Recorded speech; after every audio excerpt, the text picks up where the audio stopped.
what is very likely to be the hottest July ever. As people across, the applause is not for that, I promise you. As people across the country and the world suffer from deadly and devastating heat, fires, floods, and storms. On the bright side, we are also here today as we approach the one-year anniversary of the Inflation Reduction Act enactment into law, the single biggest investment our nation has ever made in climate, clean energy, and environmental justice by far. This new law is already supercharging our clean energy economy and creating good-paying, family-sustaining jobs that don't require 4 years degrees. According to Climate Power's latest hot-off-the-presses report, it has already spurred $278 billion in new investments and more than 170,000 new jobs across 44 states. I should also note, more than half of this new clean energy job growth is in districts and communities that are currently represented by Republicans. As this record-breaking heat rages on, it has never been more important or more urgent that we double down on this progress. For our climate, for our jobs, for our wallets, for environmental and racial justice, for national security, and so much more. Yet day after day after day, extreme MAGA Republicans in Congress are threatening this progress in their own districts at great costs to their own constituents. Why? Simply to shamelessly push the failed, dirty energy policies of the past and massive giveaways to big oil and to other polluters. In stark contrast, the congressional Democrats who are here already, those who will be arriving after their vote, and so many other Democrats, along with President Biden, Vice President Harris, and all of the staff who worked so hard throughout the administration on Capitol Hill to pass the Inflation Reduction Act. They showed incredible leadership, and we are forever grateful. Now they are all in to defend and to implement this new law and to make more clearly badly needed progress. We're so grateful to the members who we expect to be joining us and speaking today. Senate Majority Leader Chuck Schumer, Senators Ron Wyden, Debbie Stabenow, and Tina Smith, and Representatives Hank Johnson, Nanette Barragan, Sharice Davids, and Greg Stanton. Thank you to all these members for everything that you do. We are with you at every step. We're going to start to hear from them first.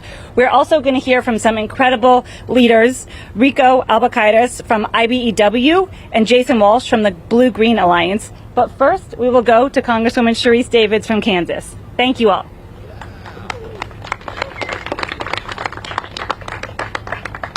Congressman Stanton and I were trying to decide if we were going to go based on last name or who has the hottest district right now. I'm sure he's going to talk about that. Good afternoon, everyone. It's really good to get the chance to join all of you today. I know that the senators will join us here in a bit, but I'm really, really glad to see the number of people who have come out for us to discuss this. My name is Sharice Davids. I represent Kansas's 3rd congressional district, which is in the Kansas City metro area. It's one of the 5 urban areas expected to experience the greatest rise in temperatures in the coming decades. We need innovative solutions here. We need to be as innovative as possible when it comes to addressing this crisis, when it comes to growing our economy and then leaving behind a healthier world for our children and grandchildren. It's one of the biggest reasons that I was so proud to vote for the Inflation Reduction Act. This is the most significant piece of federal legislation in our country's history aimed at tackling the climate crisis while lowering costs for hardworking families, and especially the families in Kansas that I'm representing, but of course across the entire country. And since we got this bill across the finish line about a year ago, we've seen companies reinvest in our local economies. We've seen companies reinvesting to build clean energy manufacturing facilities, including in places like DeSoto, Kansas, where Panasonic is making a $4 billion investment to build an electric vehicle battery plant. And that's going to create over 20,000 new good-paying jobs. And in total, I know that we're expecting to see over $10 billion by 2030 to boost clean energy manufacturing in Kansas, decreasing our dependence on other countries, including China, and ensuring that our local workforce and Kansas families can earn a good paycheck. Last Congress, we also passed the bipartisan infrastructure bill. This was a major win. We also passed a bill to increase domestic manufacturing, and then the Inflation Reduction Act. So any one of those bills on its own would be monumental. It would be significant. It would be a huge amount of progress. But getting all three of those signed into law, mostly in a bipartisan way, is absolutely a huge win for the American people. You know, folks at home are still dealing with high costs. We know that people are dealing with rising costs across the board. But the savings, the jobs, and so many other benefits that are going to be provided by these monumental laws, especially provisions aimed at lowering healthcare costs and addressing utility costs in the IRA. These things are going to help make life easier. They're going to help people put food on the table and take care of their families. And I know that as we are looking at the Inflation Reduction Act, and we're celebrating the 170,000 electrical, mechanical, and construction jobs that we've seen announced. I'm also really excited about what we have coming.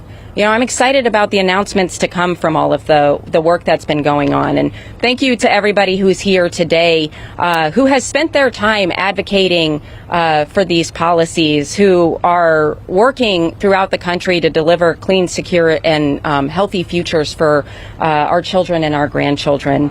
Congratulations to everyone who's involved in all of these successes. I'm looking forward to continuing to work with all of you, and I will turn the microphone back over. Thank you so much. Thank you so much, Congresswoman Davids. And now we're excited to hear from the fabulous chair of the Senate Agriculture Committee, who I know is all in to defend the $20 billion in climate-smart ag solutions from the Inflation Reduction Act. Thank you so much, Chair Stabenow. Oh, thank you so much. Well, good afternoon, and I want to thank the Climate Power Coalition, first of all, for bringing us together. And I think it's really clear, let's just be clear, the debate is over. The climate crisis is real. We see it everywhere we look. We see it today. We see it everywhere we look in this country, and certainly in Michigan. You know, somebody who represents 95% of the country's fresh water, we like to say we're the ocean without the salt. Well, the reality is that the Great Lakes are now warming faster than the oceans. And Lake Superior, our largest, deepest lake in the country, is now one of the 5 fastest warming lakes in the world. So this is beyond serious.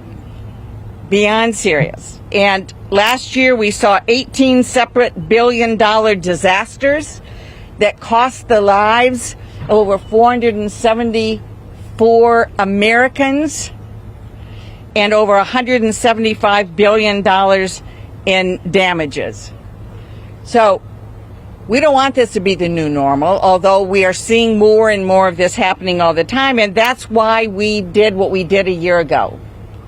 That's what the Inflation Reduction Act is all about, and that's what our investment in future actions is all about. As you know, we invested $369 billion to combat the climate crisis, the strongest investment in history. Speaking from Michigan again, we're seeing the results, home to the largest number of new clean energy projects in the country. I'm proud of it. Come to Michigan. That's my first thing. Come to Michigan. Since the IRA was enacted, Michigan has attracted $21 billion in clean energy investments, moved forward with 24 new projects, and created almost 16,000 jobs. And that's just in what we did in the last year. Ford's new battery plant in Marshall will create 2,500 jobs when it opens in 2026. Nel Hydrogen is building a plant in Michigan that will create more than 500 jobs, and I could go on and on. Let me close with this. As chair of the Agriculture, Nutrition, and Forestry Committee, I was so pleased to lead the effort to secure over $40 billion to help our farmers and ranchers and rural communities confront the climate crisis. Almost $20 billion to help our farmers do what they want to do. I was with a farmer a little earlier today who said, except for my family, the most important thing for me as a farmer is healthy soil. What we know is that there's more carbon in the soil, healthier soil. When there's less carbon in the atmosphere, healthier atmosphere. I mean, this is a win-win situation, and our farmers are leaning in. We also added $14 billion to help secure rural communities' ability, our rural electric co-ops, and this is very significant, to be able to move to renewable energy and energy efficiency, and $5 billion for climate-smart forestry. Forest health, reducing wildfires, obviously critical. We don't have to choose between protecting our planet and creating jobs and having a healthier, brighter future. We can do both. That's what we are doing. That's what Democrats have done in the Inflation Reduction Act, and we are committed to continuing to stay focused on the climate crisis. Now, I'm just looking because I think did you want to? We have the leader. Let me just say, I want to introduce Senator Chuck Schumer. We would not be here, and that is, I'm not exaggerating just because he's my leader. We would not be here without the persistent, focused leadership, the patience and tenacity of our majority leader, Senator Chuck Schumer. Debbie, no more of that. People remember the old Sid Caesar? I know. It's like, no more. No more. Chuck Schumer. Okay. Thanks, Deb. And look, we thank everyone for coming out here. The importance of climate is shown on a 90-degree day. We all want to be here to highlight the ERA. And you are all seeing the importance of that amazing piece of legislation. It is probably the most significant action ever taken by Congress to fight the climate crisis. The most significant ever. And I first want to thank our great hosts, LCV and Climate Power, Rewiring America, the Blue-Green Alliance, as well as countless other individuals and groups in the climate movement. We, the legislators here, stand on your backs, because you have been there relentlessly informing America of this crisis and then leading America as to how to deal with the crisis. This is not an insoluble crisis. It's a question of will, not way. And in the IRA, with the great work of the groups that I have mentioned, we found that way in many different significant areas. And so I'm so proud of that. And I want to thank my colleagues here. You just heard from Senator Stabenow. No one's done more to make agriculture, particularly regenerative agriculture, important in America, where we can grow our food without damaging the climate. I want to thank Senator Smith, a true leader as well.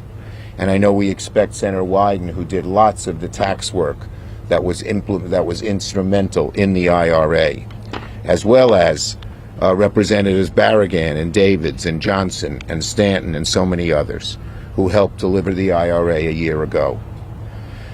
Well, in 1 year, this legislation is paying huge dividends for the American people, for our economy, for the environment. Since we passed the IRA, costs are down to families. We're creating thousands of good-paying union jobs. And we put our country back on track to meet our goals to reduce the most harmful impacts of climate. Costs are down, jobs are up, and the amount of carbon going into the atmosphere is down. This is all great stuff, very important stuff. And so it was a big deal last year when we announced the IRA, but it's a bigger deal now because it's actually happening. In every state we're seeing it happen. In my state, whether it's green energy, whether it's new research, whether it's becoming the largest offshore wind center in the country off Long Island. All of this is happening, and in every state this can be named over and over again.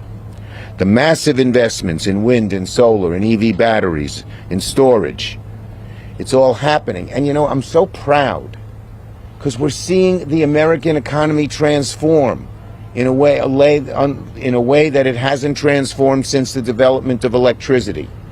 And it's all coming for the good of our planet, for the good of the atmosphere, for the good of climate. And when a father knows his son or daughter, a mother knows her son or daughter is getting a job in a green energy job, they know they have a future. This is not one of these dying industries. This is one of these growing industries. So it's great in every way. In New York, in Rochester, a $370 million loan to Li-Cycle became the first of its kind lithium-ion battery resource, creating over close to 300 good-paying jobs and 1,000 construction jobs.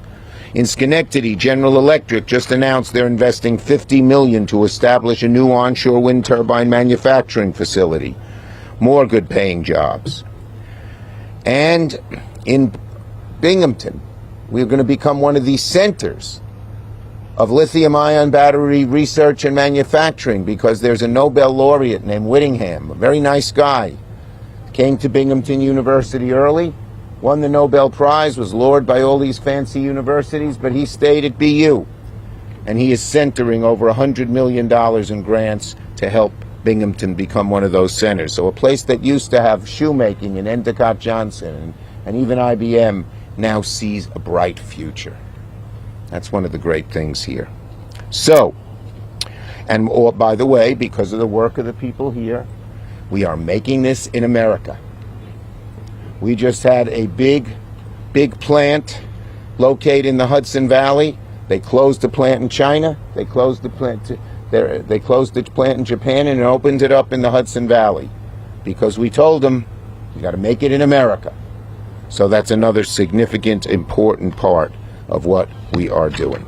So, no question. IRA is a game changer, a turning point. It's going to, instead of a frown on America about our future, it's going to put a smile on America about our future. And we are all so proud that we were able to get this done. And let me just say, despite the fact that we have a House that doesn't seem, not these folks, but on the other side of the aisle, a House not too friendly, if we get a seat or two more in the Senate, which I think we'll get, take back the House, keep the presidency, you're going to, even though we pass the IRA, you ain't going to see nothing yet. We're going to do even bigger and better then. Thank you, everybody. And now, it is my honor, if I follow this list, to call on one of the truly great leaders in the Senate, not only on climate, but on so many other things. She is so respected, she is so hardworking, and she does it all with such a nice smile and twinkle on her face. Tina Smith. See what I mean? Thank you. Bye, everybody. Good afternoon, everyone. I want to thank all of you for being here. I want to thank my friends and colleagues behind me, and I want to particularly thank the clean energy workers and the activists and the organizers that did the hard work of pulling the Inflation Reduction Act over the finish line nearly a year ago. So 1 year ago, we passed the most consequential climate legislation in our history, and this law has helped to create hundreds of thousands of jobs, lower energy costs, and lower carbon emissions.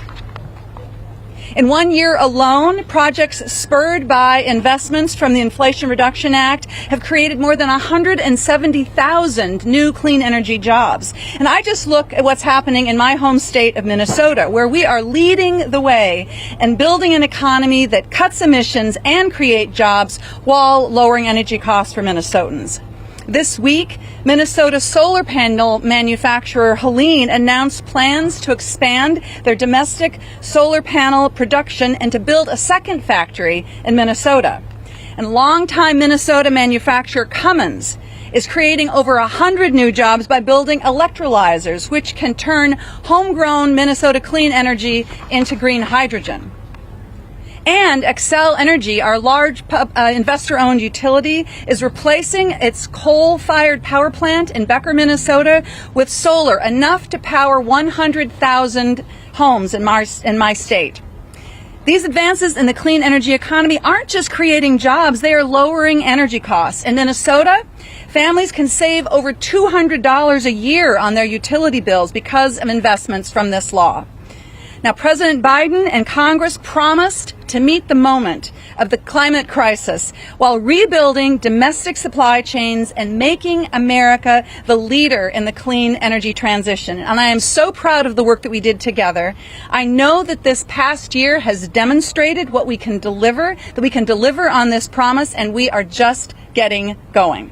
So thank you all for being here. And now I want to welcome to the microphone Representative Stanton from Arizona.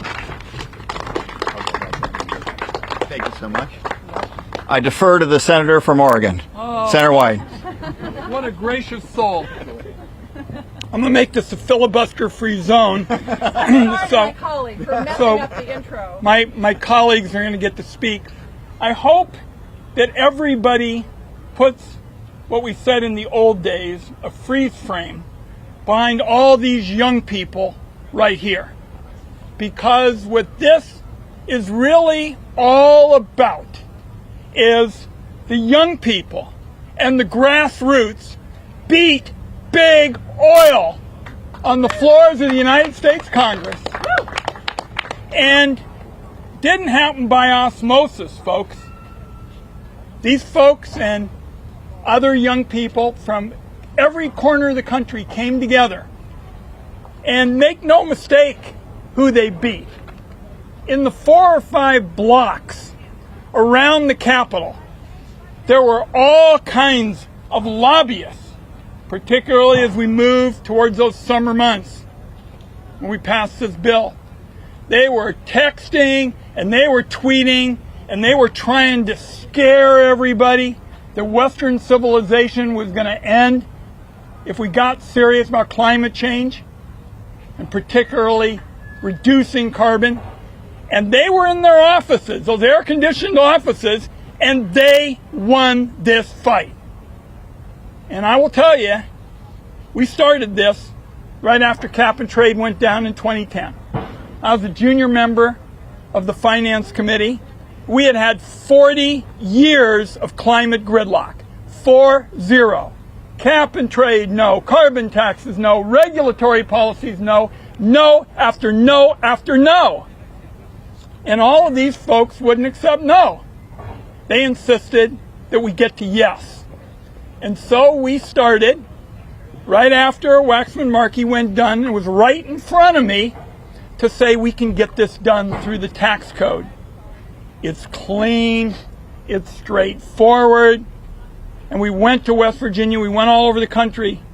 We said, we're going to have one standard.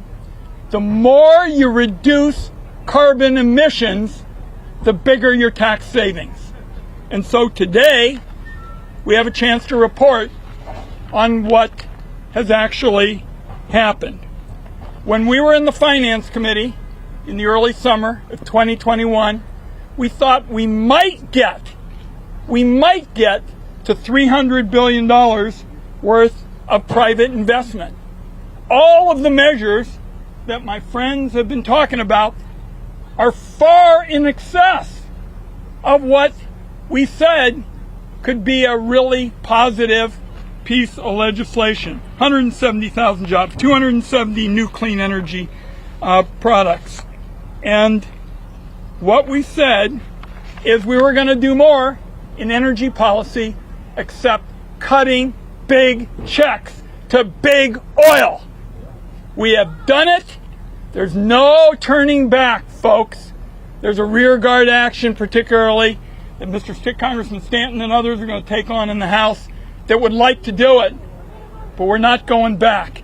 And the reason why is because of these signs. Clean energy economic boom, delivering clean energy jobs. That's what this is all about. People said after 2010 and 40 years worth of failure that we couldn't do it because of the incredible grassroots effort, particularly of America's young people. We're on our way. We're not going back. God bless. Woo! And I get to introduce, in the spirit of collegiality and the language of the Senate, my distinguished colleague from the House, Congressman Stan. Thank you very much, Coach Wyden. We're fired up now after that. That's awesome. I represent Phoenix, Arizona. When I left on Sunday, it was 119 degrees. So this is a nice, cool day for me here in Washington, D.C. Good afternoon. I am so glad to be here for this wonderful celebration of the first anniversary of the Inflation Reduction Act. We all knew then what this legislation meant. Jobs, jobs, and more good jobs. And the numbers don't lie. Over the last year, $8.3 billion in private investment in my home state of Arizona alone in solar, electric vehicles, and battery manufacturing. Already, almost 13,000 good, high-paying jobs created throughout my state. Don't just take my word for it. Just a few months ago, I met with the CEO of Core Power, an innovative battery manufacturer. They are building a facility in Arizona to produce battery cells that will replace up to 12 million gallons of gasoline every year. He told me that the Inflation Reduction Act was the lift that they needed to expand operations, and Core Power has committed to partnering with Arizona colleges to train and hire local workers. There are already 13 more projects just like this one that have broken ground in Arizona in the last year. This town has been talking about bringing manufacturing jobs back to the United States for decades, and guess what? Democrats actually did it. We are fighting inflation, improving our supply chain, strengthening America's national security by reducing our dependence on foreign energy. But while economic lift is undeniable, this bill was also the largest and most significant investment to fight climate change in American history. And no place has been spared the impacts of climate change. Arizona is on the front lines. In my hometown of Phoenix, we are in the midst of a tragic, record-breaking heat wave. Yesterday was our 26th straight day above 110 degrees. Today will be the 27th straight day. These investments couldn't come soon enough. We are on a path to cut greenhouse gas emissions by 40% by the end of this decade, and that is getting us closer to the commitments that we have made as a country. We only got this bill across the finish line because of great support from environmental advocacy groups like the ones here represented today, businesses, and of course our friends in labor. And it is my honor. I get to serve with so many wonderful members of the United States Congress. This way? Okay. I got two of them right around me. I'm not sure who to introduce. A real leader that I've had a chance to serve with on the Judiciary Committee for 2 terms, a guy who was holding the Supreme Court accountable, and I'm proud of that work, Congressman Hank Johnson. Thank you, Greg. And thank you all for being here today. It's a hot day, and nobody needs to tell you why it's so hot. And by the way, I regret to inform you that it's going to get hotter as the years go by, and that's because of mankind's reliance on fossil fuels. And it has been a long time coming for Congress to finally take action and for an administration to get behind the effort to create a new economy and a new paradigm for energy use in this country, leading the world in the conversion from fossil fuel to green, renewable, clean energy sources. And so I want to thank the people at Climate Power for being behind that effort on a long-term basis. It's basically been young people who have led this effort, unsung for many years, and then you had a few who got elected to Congress, and there'll be a few more of you getting elected to Congress at some point, and they drove the narrative, the Green New Deal. And finally, everything kind of coalesced, and we were able to pass President Biden's Investment Reduction Act, Inflation Reduction Act, excuse me. And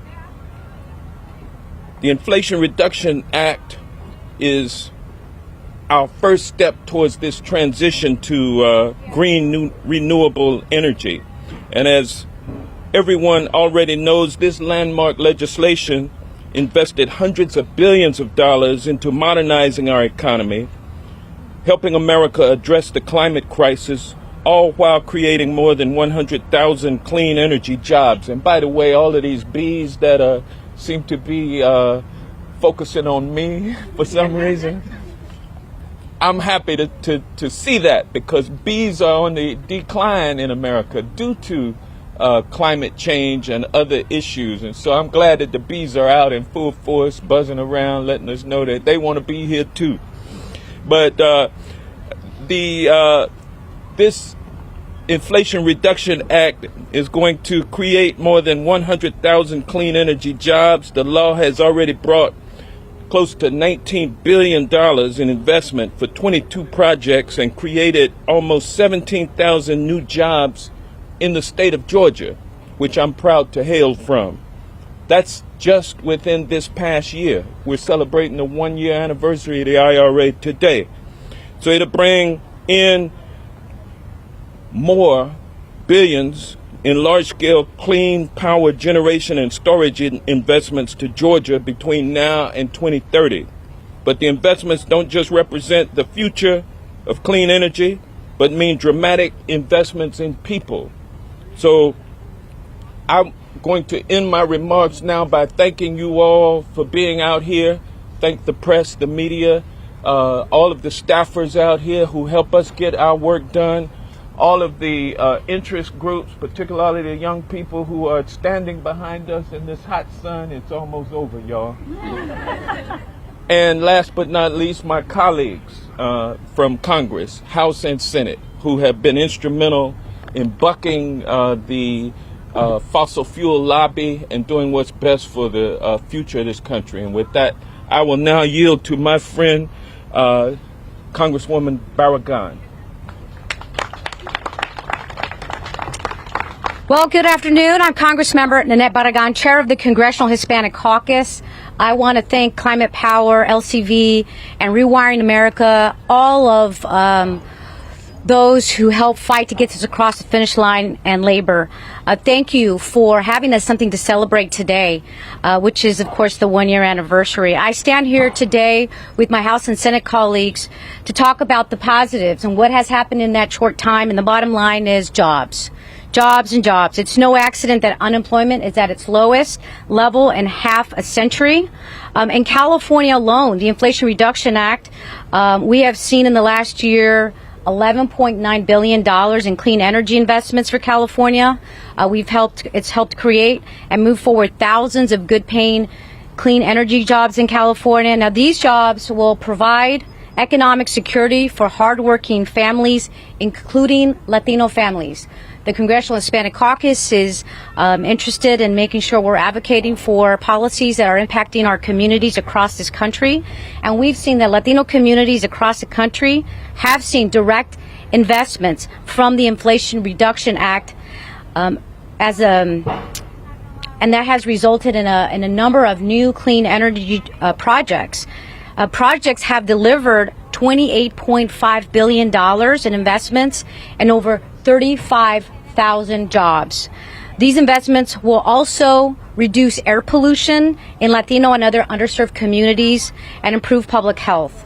This is reason alone to invest and continue to invest in climate. The IRA was the first step, but as you know, we got to continue to push and fight to make sure we're doing everything to address climate, to address environmental injustices, and that begins with starting investments in these communities and creating these jobs. So this one-year anniversary is not just a celebration, but it's really a reminder of the work Democrats in Congress have done and have to do to make sure we continue on this path. So everybody, thank you so much. I can't wait to see what the second year and years ahead brings.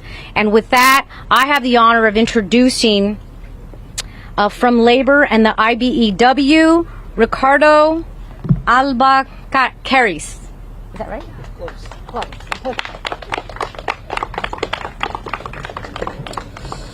I'd like to thank everyone for inviting me to be a part of this event, and thank you to everyone who worked so hard to get us where we are today.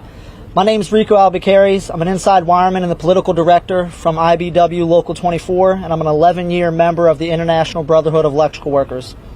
I'm proud to be here today representing more than 2,200 IBEW Local 24 members from Frederick to Baltimore all the way to Ocean City.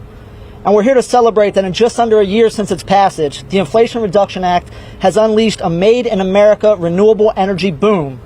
More than 170,000 good-paying, family-sustaining new energy jobs have been announced in communities from coast to coast. In Baltimore, Local 24 is on the leading edge of the growth potential of offshore wind power, which is key to the Biden-Harris administration's plans to decarbonize the electric grid. Thanks to a $2 million training grant from the administration, we're already incorporating offshore wind turbine construction into our training programs.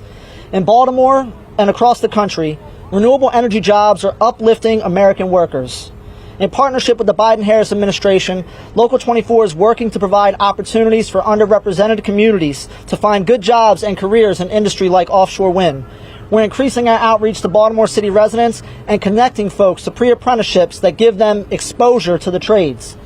Thanks to the Biden-Harris administration, companies are incentivized to participate in registered apprenticeship programs and to build in strong labor standards. This will ensure a transition to a clean energy economy that centers on union workers and working families. These policies are popular because people understand the value of building prosperity from the bottom up and the middle out, and not just helping CEOs and the people at the top. In its first year, the Inflation Reduction Act has been a massive success for our country and for workers nationwide. We have to continue to support these workers as we build towards a new energy future. And look, this is only the beginning. Ultimately, millions of new energy jobs will provide for American families for decades to come. Every family will benefit from affordable, renewable energy that will lower their costs, contribute to a cleaner environment, and a safer and more secure future. American workers and our unions are the key to building the new energy economy, and we're ready to get to work. Thank you very much. And I'm going to introduce Jason Walsh, the Executive Director of the Blue Green Alliance. In addition to being a middle-aged bald man who should not be standing in the sun without a hat, I am the Executive Director of the Blue Green Alliance. We are a national partnership of labor unions and environmental organizations. The principle that brings our partners together is a bedrock belief that we should not have to choose between good jobs and a clean environment. We can and must have both. The Inflation Reduction Act makes that principle real. And as this report from Climate Power shows, the law's investments are already delivering for American workers. In particular, for the blue-collar workers who have been on the hurting end of economic changes and bad policies in this country for decades until now. The IRA contains a broad range of distinct, strategically targeted investments. But what most of those investments boil down to, essentially, is making and building a hell of a lot of stuff. And the biggest share of the jobs created will not require a 4-year college degree, but rather high-quality training where workers can often earn while they learn to be electricians, to be machinists, to be laborers, to be pipe fitters, to be painters, to be steel workers, to be operating engineers, and other skilled crafts. At the same time, we want to be sure that the jobs created by this transformative law are good paying, safe, career jobs that can lift families into the middle class and keep them there. And to do that, we need workers in them to be unioned or have an unimpeded path to unionization if they so choose. The report shows that many of these investments are in red states. This is a law for all Americans. It should be noted that in many of these states, laws are on the books designed to make it more challenging for workers to organize unions, and where union density is lower as a result. But let's be clear about a fundamental fact. Every worker in this country, workers in red states, workers in blue states, have the legal right to organize into unions, to collectively bargain with their employers for better wages, benefits, and working conditions. And that right will be protected and enforced because it's the law of the land. And if any of the companies making these announcements based on incentives in the IRA have any doubts about the legislative intent behind this law to create high-quality, accessible union jobs with these taxpayer dollars, talk to the Democratic members of Congress who were here today and who got this law passed without a single Republican vote. I think I'm the last one, right? So in closing, let me just say this. We're just getting started. Right? Money has barely hit the ground. We are talking about 170,000 jobs today. Get used to talking about millions. The analysis that we commissioned from economists at the University of Massachusetts estimates up to 9 million jobs created over a decade by this legislation. So we're going to win on climate, we're going to win on jobs, we're going to win on justice. And there's no going back. Thank you, everyone, for coming.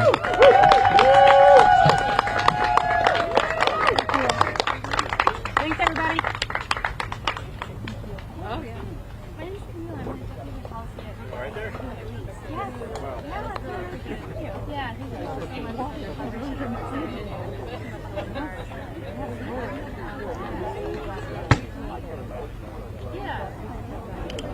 The resource hub. This is good. And Sarah. Thank you so much. Thank you for starting it out. It's so great.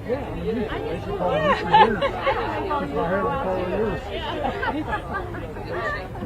trying to make this all really awesome. We're doing